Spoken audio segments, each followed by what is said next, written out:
আসসালামু আলাইকুম, welcome to my another blog. আজকে আপনার সাথে শেয়ার করব টমেটো সস বানানোর রেসিপি।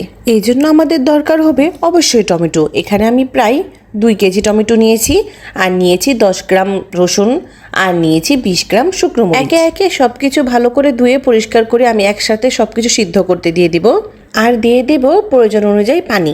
আপনারা হাফ কাপের মতো পানি দিতে পারবেন, কারণ টমেটোটা যখন সিদ্ধ হয়ে যাবে অলরেডি সেখান থেকে একটু পানি বের হবে।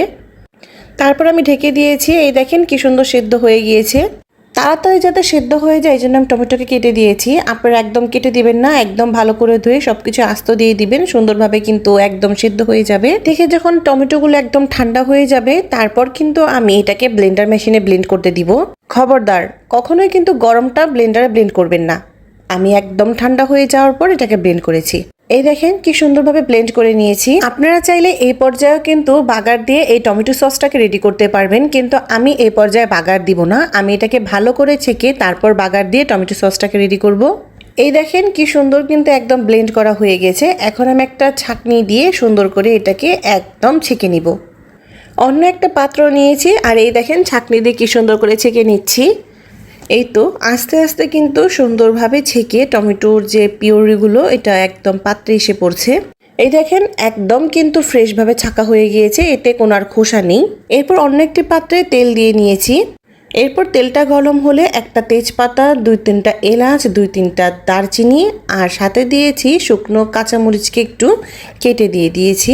4-5টা শুকনো কাঁচামরিচ কিন্তু কেটে এটাতে ভালো করে নেড়ে চেড়ে গরম হলে এরপর দিয়ে দেবেন ছেঁকে রাখা সেই ব্লেন্ড করা টমেটোটা।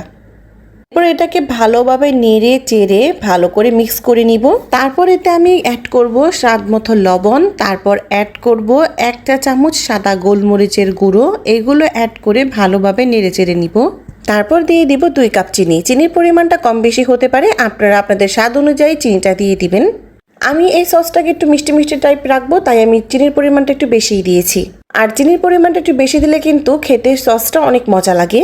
চিনিটা যখন ভালো করে মেল্ট হয়ে গিয়েছে এই পর্যায়ে আমি ফুড কালার অ্যাড করেছি। আমি রেড ফুড কালারটা অ্যাড করেছি যাতে রঙটা একটু সুন্দর হয়। আপনারা যে পরিমাণ কালার পছন্দ করেন সেই পরিমাণ কালারটা অ্যাড করবেন।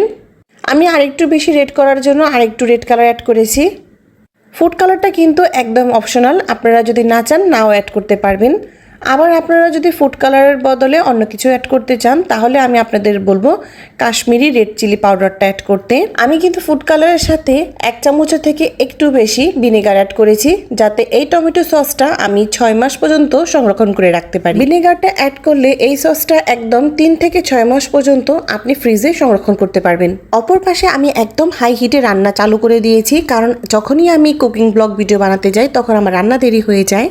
এই জন্য আমি 2 চুলায় একদম রান্না শুরু করে দিয়েছি। কিন্তু আমার টমেটো সসটা একদম রেডি হয়ে গিয়েছে। টমেটো সসটা যখন ঘন হয়ে এসেছে এই পর্যায়ে আমি চুলাটা বন্ধ করে দিব।